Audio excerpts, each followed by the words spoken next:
Hi, Cília, como você tá? Tudo certo? Agora a gente vai falar sobre procedures, ou funções, ou métodos. Cada linguagem chama de uma coisa e cada paradigma também chama de uma coisa, beleza?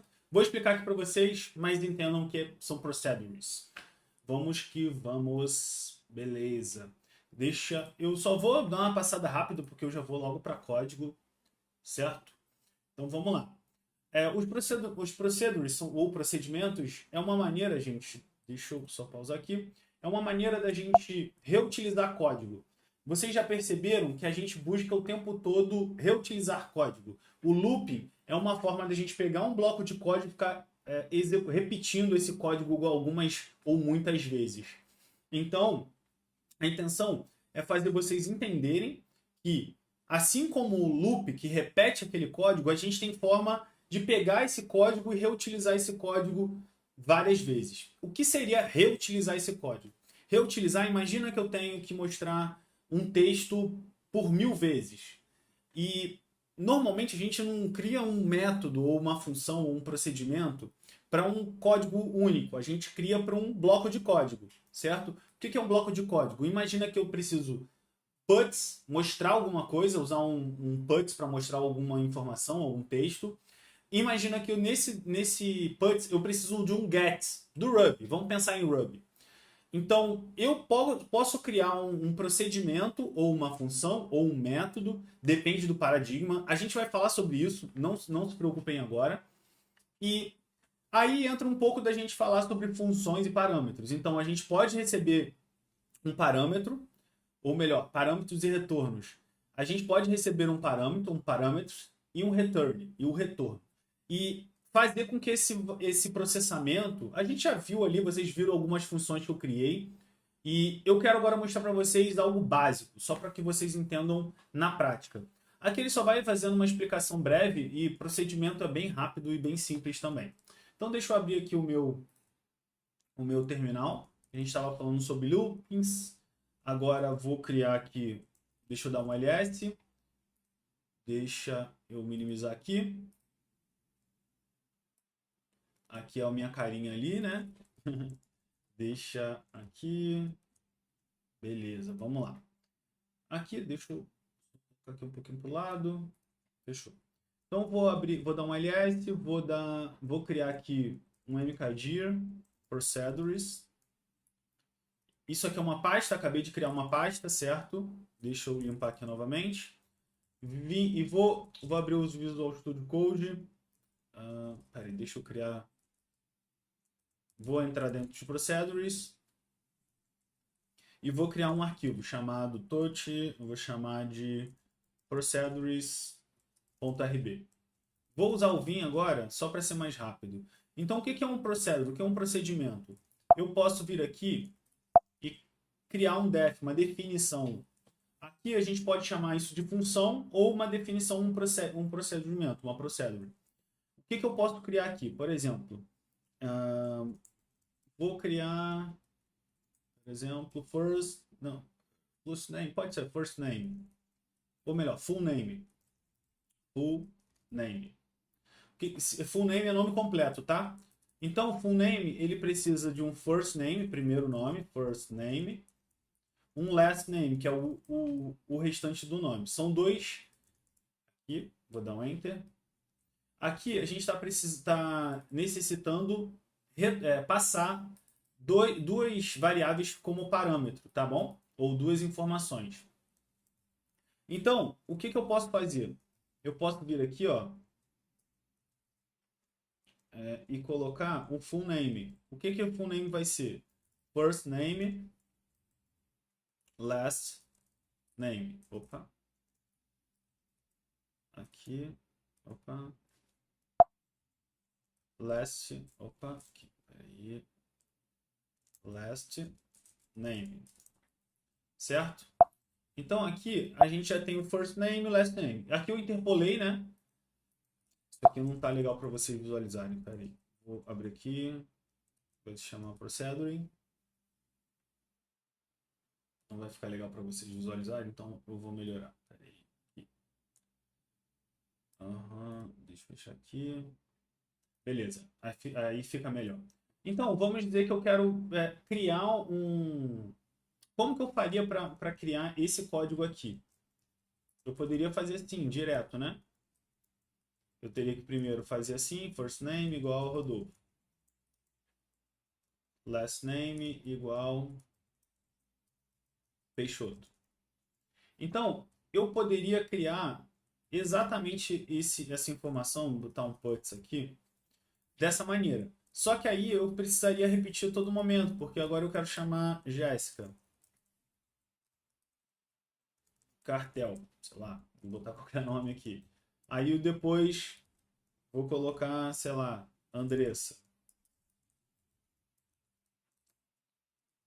Fênix. São nomes doidos aqui, tá bom, gente?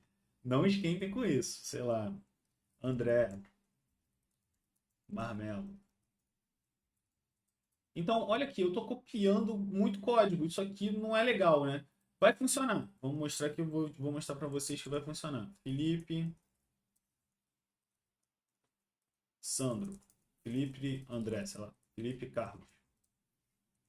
Vamos rodar aqui, Ruby, procedures, procedures. Vamos rodar, ó, rodou, certo? Só que vocês concordam que isso aqui não é legal? Não tá muito, não tá reaproveitando o código. Toda hora tem que... Imagina que se altera aqui, imagina, por exemplo, agora a gente precisa colocar assim, ó, um traço. Olha aqui, olha aqui. Isso aqui é horrível, gente, para eu poder reutilizar o código. Olha aqui, olha, eu tenho que tratar em todos os lugares do código. Só que existe uma maneira mais fácil, mais simples de eu alterar só em um lugar. Aqui, por exemplo, se eu quisesse, eu poderia alterar somente aqui. Então, eu preciso passar as informações aqui. Não confunda, novamente, não confunda essa variável com esse parâmetro. Eu vou colocar diferente para vocês entenderem. First name, last name. Isso não tem a ver com isso. Aqui é uma variável fora do escopo. O escopo é esse daqui. Lembra que tudo que está dentro do end é escopo da função, dessa função aqui. Qual é a diferença de função, método ou procedimento? A diferença é o paradigma. O método ele está dentro de um objeto, então por isso ele é um método. Uma função, isso aqui poderia ser uma função também, correto? E aí o paradigma funcional utiliza muito de funções, certo? Então aqui daria erro. Por quê? Porque a gente tem o procedimento para executar, né? E a gente pode reutilizar esse conteúdo. Como? E não confunda, tá, gente? Ó, novamente, a variável daqui é essa aqui, eu acabei esquecendo. Mas entendam sempre a diferença. O parâmetro, as variáveis estão só disponíveis aqui dentro, certo? Não tem... Essas variáveis não estão disponíveis do lado de fora, do escopo, certo? Então, se eu tentar algo aqui, não existe isso, beleza? Então, sempre olhem. Ó, beleza, aqui é o parâmetro e aqui dentro eu posso usar à vontade esses parâmetros aqui, essas informações. É só lembrar do f de x lá sempre. F de x é igual a x mais 1. Isso aqui, se você lembrar, entender que aqui é 5, entender que isso aqui é uma função, você vai entender que sempre aqui vai ser 5 e vai retornar um valor aqui. E aí, é o seguinte, o Ruby, aqui a gente vai falar sobre o return. Se eu quiser passar o return explícito, explicitar, dizer que tem return, eu posso no Ruby. Porém, no Ruby, se eu tiver uma linha, ele automaticamente retorna essa linha. Se eu tivesse aqui outro código, imagina que eu tenho muito código aqui, ó. Tá processando várias coisas aqui. Ele processa essa linha, essa linha, essa linha. E eu passo aqui o último valor, ele vai retornar o último valor. Posso ter 1000 linhas aqui, ele vai sempre retornar esse último valor, certo? O Ruby faz isso. As outras linguagens é obrigatório, tá? E aí, claro, deve ter alguma outra linguagem que não é necessário. Mas, nesse caso, por exemplo, o Python a gente vai trabalhar. Eu quero explicar para vocês tanto o loop, e já expliquei, né? E o processamento disso, e também agora o procedimento, a função, porque eu quero abordar isso tudo já na linguagem com vocês, com todas as linguagens. Então eu vou fazer exercícios com Go, vou fazer exercícios com Python, com Haskell. Então vocês vão olhar para tudo isso, mas eu só quero que vocês entendam que isso aqui é um procedimento. Beleza? Então, o Ruby tem essa peculiaridade, as outras linguagens vocês vão ver que não. E aí, beleza. Por que eu vou criar uma função? É para você reaproveitar código. Se é para reaproveitar código, como funciona? Eu venho aqui, ó, apago isso aqui, venho aqui, só que aqui, deixa eu pensar, eu acho que o put deve funcionar assim. Aí aqui eu venho, aqui eu posso passar a variável. Eu mudei o nome para deixar diferente, para vocês entenderem que aqui eu passo a variável. Lembra qual é o valor da variável? É uma string chamada Rodolfo. Então o Rodolfo vai vir aqui, ó, vai vir para cá, Rodolfo, certo? Logo, eu consigo visualizar Rodolfo. Exatamente assim, entenderam? Tipo, aqui, quando eu passo por parâmetro, eu estou passando algo assim, tá, gente? Então aqui ele vai chegar assim. Quando ele chegar assim, ele vai chegar aqui assim também. Porque é a mesma informação. Entenda que variável está armazenada na memória RAM. E está armazenado na memória RAM, eu consigo ir pegando esse valor, certo? Beleza. Então aqui eu posso passar o valor, a mesma coisa, tá, gente?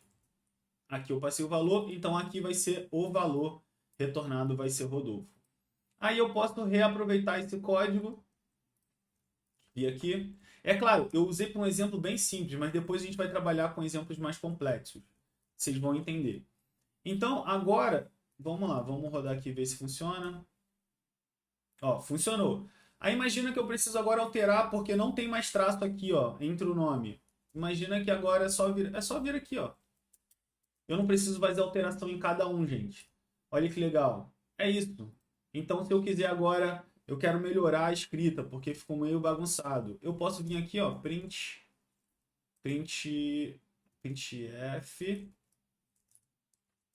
Deixa eu ver aqui. Aqui eu posso dar um printf. Então, salvei e vou executar. Ó, aqui ele já alterou. Então, se eu quiser, eu posso dar um puts aqui. Puts. Então, eu posso vir aqui, ó, aí já começa a poder formatar o valor. Eu vou duplicar, vou colocar aqui embaixo. Vou remover aqui, ó. Vou remover aqui. Então, ó, eu já consigo melhorar os textos. Ah, tá. Muito bom isso. Por que deu erro? Por quê? Porque eu preciso retornar o valor, né? Eu não estou retornando nada. Certo? Aqui eu precisaria, então, ou adicionar o puts para mostrar a saída, ou eu teria que formatar de outra maneira. Mas aqui do puts já funcionaria. Ó. Entendeu? Então, assim, aqui eu já consigo colocar vários processamentos de código, vários códigos aqui que forem necessários para eu simplesmente mostrar um dado. Entende? Então, assim, você facilita totalmente o seu trabalho. O puts aqui nem seria necessário. Vou tirar aqui. E nesse caso, eu não preciso do return, gente, porque o puts é um I/O, é uma entrada, é um input-output. Então, ele tem uma saída ali, certo? Então vamos lá, executando, ó. Então eu nem preciso dar o return. No caso, se eu precisasse retornar alguma coisa explicitamente, se eu tivesse várias condições aqui, eu precisaria colocar o return em cada condicional que eu quisesse que saísse, tá? Beleza? Beleza. Eu acho que de procedimento é isso. A gente agora vai trabalhar com as diversas linguagens que a gente já tem trabalhado. Eu espero que depois vocês também treinem com outras linguagens. A ideia aqui é vocês conhecerem realmente muitas outras linguagens, não só trabalhar com Ruby. Eu quero que vocês realmente saiam pelo menos com Go e Ruby, ou com Python e Ruby, com Rust e Ruby. Enfim, duas linguagens. O JavaScript, já esqueçam que vocês vão sair daqui com JavaScript. Isso aí é necessário. Não vai ter como vocês saírem daqui sem trabalhar com React. Então vocês vão trabalhar com essas tecnologias comigo também. Mas eu quero que vocês saiam daqui também com background em uma outra linguagem. Talvez um Python para vocês arriscarem e irem também para um ETL que a gente vai desenvolver aqui. Talvez um Golang para criação de middles e APIs. Enfim, a gente vai trabalhar um Java. Um Java também é uma linguagem bem legal. Enfim, eu quero que vocês tenham um conjunto ferramental interessante para o mercado de trabalho. Beleza? É isso. Eu espero que tenha ficado claro aqui. Desculpem, a minha luminosidade não ficou a minha luz não ficou legal, mas é só o meu final. Muito obrigado pelo seu tempo e valeu, a gente se vê. Valeu.